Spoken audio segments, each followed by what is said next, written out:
Olá!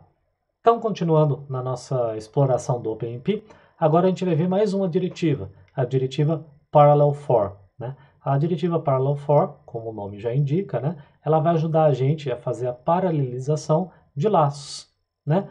Então, como que ela funciona? A gente vai colocar a diretiva Parallel For logo antes de um laço for, tá? Ela só funciona para laços for, não funciona para while, funciona para do while, é só para for, né?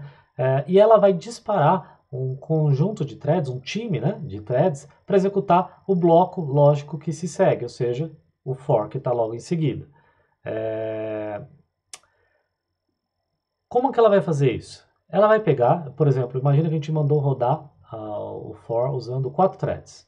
Então, o que ele vai fazer é dividir as iterações do laço, por exemplo, se o nosso laço vai de 0 até n, né, ou de 1 a n, ele vai dividir n por 4 e vai dar de 0 até 1 quarto de n para a primeira thread, de 1 quarto de n mais 1 até 2 quartos para o segundo, de 2 quartos para 3 quartos para o terceiro e 3 quartos até o 4 quartos para o quarto. Né? Ele vai dividir as iterações do seu for desse jeito. Né? Que cara que tem isso? Vamos dar uma olhadinha aqui, que cara que esse cara tem. Então aqui é aquele mesmo código que a gente já tinha feito antes, que é o código ali de calcular a área do trapézio, né? E aí a gente está querendo agora paralelizar o for. Então o que a gente faz? Pragma, OpenMP, parallel, for, né? Então estou querendo paralelizar esse for, né? Com o número de threads, thread count, barra aqui só para quebrar a linha, né? Poderia ficar numa linha se quisesse. E aqui tem até uma redução usando uma soma da variável aproximação. Por quê? Porque eu estou fazendo esse for aqui, eu estou calculando a área de vários trapézios. Antes, como só tinha um thread rodando esse for, no final a variável aproximação tinha a soma de todos. Né? Automaticamente tinha a soma de todos, porque eu estava fazendo isso sequencialmente. Agora, não, agora eu estou dividindo as iterações aqui entre 1 e n-1 entre thread counts threads. Então, cada um vai ter uma variável aproximação própria, né? E essa variável própria vai ter que ser acumulada no final, vai ter que ser somada no final. Daí a redução. Pode notar que quando a gente coloca que a aproximação aqui, aprox, é uma variável que é uma variável de redução, automaticamente o OpenMP assume, né, ele entende que a aproximação é uma variável privada. Ao contrário, por exemplo, da variável aqui A, por exemplo, que é uma variável global, ou H, que é uma variável shared, global não, né? Uma variável compartilhada. H é compartilhada.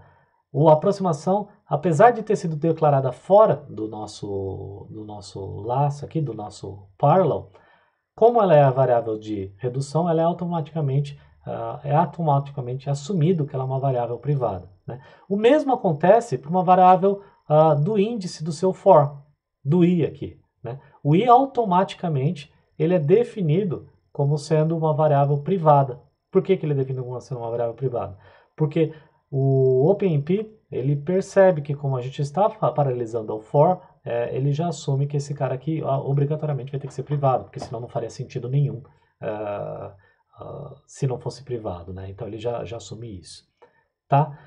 Bom, que tipo de for você pode colocar aqui, né? Que tipo de sentença você pode fazer para o for? Não é qualquer coisa que você pode fazer, né? O índice do for, ele tem que ser um inteiro ou tem que ser um ponteiro. E as coisas têm que todas estar consistentes aqui dentro. Então aqui tem uma colinha que vai ajudar a gente a entender que tipo de coisa a gente pode fazer com o for que vai receber um pragma parallel for. Né? O índice igual ao início, né? Até aqui não tem muita surpresa. As comparações que você pode fazer são limitadas, é menor, menor, igual, maior, igual, maior, né? Você não pode botar, por exemplo, a chamada de uma função aqui que devolve um inteiro, isso não é aceitável, né? E aí você pode usar como o código que faz o incremento aqui, expressões da seguinte forma: index mais index, menos menos, menos menos, mais igual, igual mais o incremento, incremento mais o índice, né, ou menos, né? São todas as coisas que você consegue fazer com o inteiro ou com um ponteiro, né? Então, muito cuidado, né? A variável índice ela precisa ser do tipo inteiro ou de um ponteiro, não pode ser um float, por exemplo. As expressões, também tem outras restrições, né? As expressões start e end, né? Então, essa expressão aqui, start e end, precisam ser tipos compatíveis, né? Então, por exemplo, se o índice for um apontador, o incremento também precisa ser do tipo inteiro, né? Então, se esse cara aqui for um ponteiro, isso aqui tem que ser o inteiro, né? Não faz sentido ser ponteiro mais ponteiro, né? Então, isso aqui tem que ser o inteiro. Né? Então, tem que tomar cuidado com esse tipo de coisa. O compilador vai xingar caso você esteja fazendo alguma coisa que é ilegal aos olhos do compilador. Né? Mais algumas restrições. As expressões start, end e incremento não podem mudar durante a execução do laço.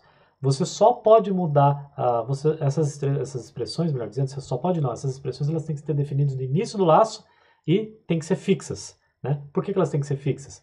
Porque quando o OpenMP for fazer a distribuição das iterações do seu laço entre as threads, esses valores vão ser copiados. E ele não garante que se você mudar esses valores no meio do caminho, esses valores vão ser compartilhados para todos os threads. É por isso que você não pode mudar esses caras dentro do laço. E finalmente, a expressão index, né, que é o cara aqui, que é o nosso índice do nosso laço, ela só pode ser alterada aqui, né, dentro da sentença for. Dentro da expressão de incrementar, vamos chamar assim, entre aspas, da sentença for. Você não pode mexer fora desse caso. Tá? Fora isso, você pode botar um for lá, um programa parallel for, ele vai paralisar e vai funcionar tudo como você esperaria. Tá? Bom, mais alguns cuidados que precisam ser tomados que tem a ver com a dependência de dados. Então imagina que a gente fez uma implementação que calcula o Fibonacci, né? Calcula a sequência Fibonacci e vai colocando isso dentro de um vetor. Né? A gente inicializa o vetor Fibonacci 0 como sendo Fibonacci 1, que é igual a 1, não, 0 e 1 estão valendo 1. E se a gente rodar isso sequencialmente, esse laço, que vai de i igual a 2 até n e mais, fazendo que o i é igual à soma dos dois elementos anteriores, tá tudo certo. Né? Funciona. Só que, se a gente colocar um Pragma OpenMP Parallel for com 2 threads, por exemplo, as coisas podem não funcionar. Né? É o mesmo código, eu só coloquei esse cara aqui e as coisas podem não funcionar. O resultado que a gente esperaria dessa sequência seria isso aqui. Né? 1, 2, 3, 5, onde cada elemento é a soma dos dois anteriores. Né?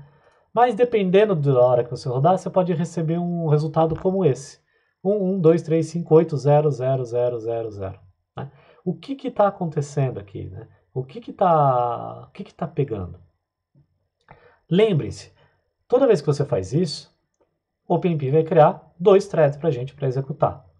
Mas ele não está falando nada quanto à ordem que essas coisas vão executar.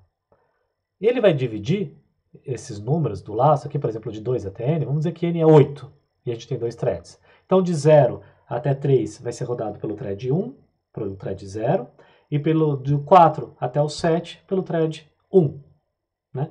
Se o thread 1 começar antes do que o thread 0 tenha tido a chance de escrever o resultado na posição Fibo 3, o que vai acontecer é que ele vai ler 0 naquela posição e ele vai simplesmente fazer uma soma de zeros. Né? 0, então é 0, é o anterior mais o anterior, os dois estão valendo 0, 0 mais 0, 0, 0 mais 0, 0. Então ele vai somar um monte de zeros. Né? De uma outra maneira, imagina que a thread 1 está trabalhando aqui, mas ela ainda não teve o tempo de preencher esses valores aqui. Né? Ele ainda não teve tempo de preencher esses valores aqui. Aí esse cara aqui, como ele ainda não preencheu, está tudo com 0. E aí a thread 2, aqui, vai pegar esse 0 e tentar somar com esse outro 0 que está aqui, vai colocar 0 aqui. Vai pegar esse cara aqui, vai somar esse 0 com o thread que estava aqui, 0, né? E por aí vai seguindo. Né? Toda vez que a gente tiver dependência de dados entre os laços, no nosso programa OpenMP aqui, a gente tem um problema, tá? O que está pegando compiladores OpenMP não checam dependências de iterações de laços. Isso fica a cargo do programador. O OpenMP não detecta esse tipo de problema, tá? Se você tem um laço que uma iteração do seu laço depende de um valor que foi calculado na iteração anterior, em geral, você não pode fazer uma paralisação disso. Em geral, é impossível, né? Porque você tem uma dependência de dados forte. Mas você tem alguns outros casos que a gente consegue resolver, né? Vamos dar uma olhadinha na estimativa de π. Novamente, a gente já fez essa estimativa de π quando a gente estava trabalhando com pthreads, e o código que a gente fez é algo parecido com isso aqui, né? Então a gente está usando essa sequência aqui, né? Essa série infinita para calcular π, e ela tem a seguinte forma, né? É 4 vezes 1 menos 1 terço, mais 1 quinto, menos 1 sétimo, e vai alternando, positivo e negativo, 1 sobre o próximo ímpar da sequência. Um código sequencial para fazer isso é, o fator começa valendo 1, né, porque o primeiro elemento aqui é positivo, a soma inicial vale 0, e eu vou de 0 até o número de elementos que eu quero somar, o número de parcelas aqui, né, da minha soma, né, eu vou fazer a soma mais o fator dividido por 2 vezes 1 mais 1. 2 vezes i mais 1. Né? 2 vezes i mais 1 vai começar com 0, 2 vezes 0 mais 1, 1, então vai ficar 1 sobre 1, né? Então vai dando certinho. E aí o fator é igual a menos fator. Então ele vai alternando. Começa com mais, né? Positivo, porque eu defini aqui, vira negativo, depois vira positivo, depois vira negativo, e vai fazendo esses passos alternados. Né? E no final simplesmente multiplico por 4, que era o 4 que estava faltando aqui no final do início da nossa fórmula. Muito bem. Vamos paralelizar isso. Primeira versão OpenMP.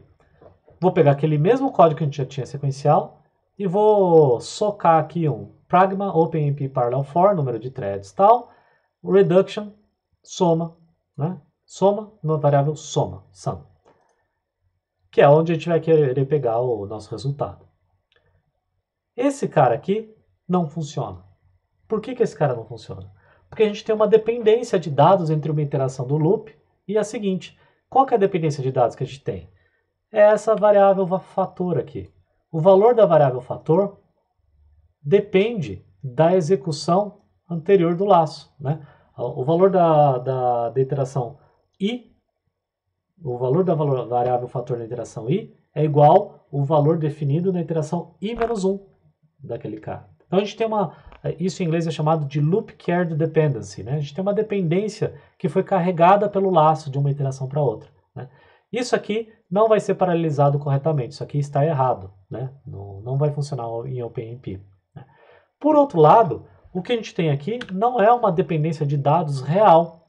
A gente consegue fazer uma alteração nesse código e manter a paralelização e fazer uma paralelização correta usando o OpenMP. Né? O que a gente vai fazer? Basta a gente perceber que o fator, quando o i é par, é positivo, e quando o i é ímpar, ele é negativo. Então a gente altera o nosso código para que o fator passe a ser calculado dessa maneira. Né? O que ele está fazendo aqui? Se ele for par, ele é 1, positivo. Se ele for ímpar, ele é menos 1. Coloco dentro do fator.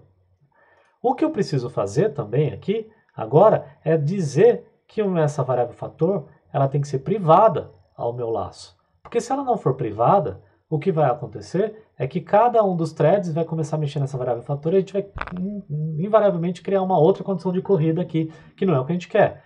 A gente está justamente fazendo esse cálculo para que não haja uma condição de corrida na variável fator. Tem duas alternativas. A primeira alternativa, eu pego essa expressão inteira aqui e jogo para dentro daqui da minha soma, né? Vai ficar uma expressão meio grande, meio feia, né?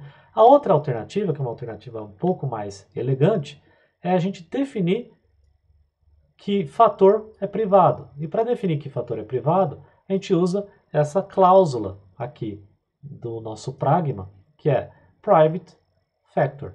Então a gente está dizendo, olha, a variável fator, que está sendo usada aqui dentro, é para você tratar ela como sendo uma variável privada de cada um dos threads. Né? Os threads eles não podem enxergar a alteração do um do outro dessa variável fator. Por outro lado, a variável sum ela também é privada de cada um dos threads. Eles não enxergam um no outro e não temos condição de corrida.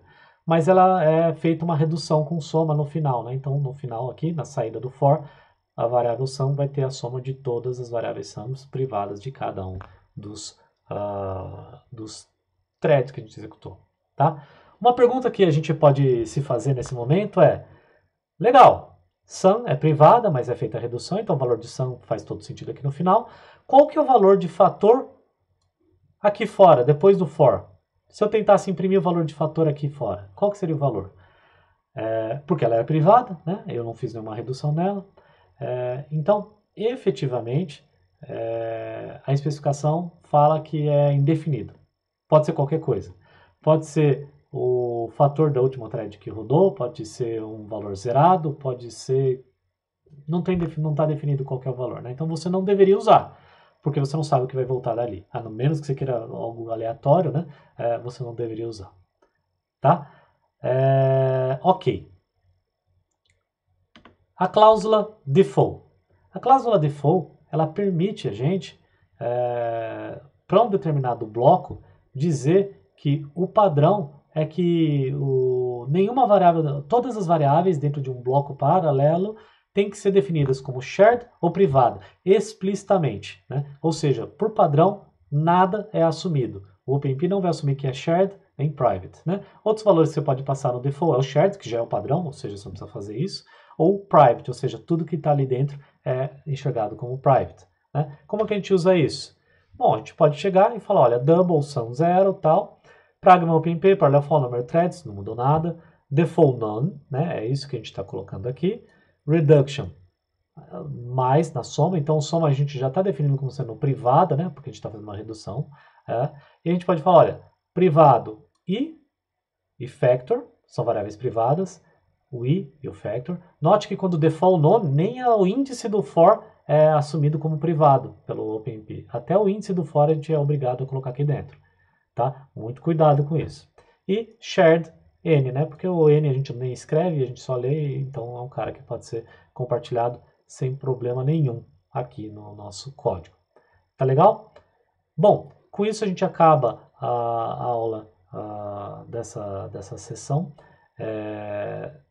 E a gente vai ver algumas outras coisas mais avançadas de JumpMP na próxima sequência de vídeos. Até a próxima!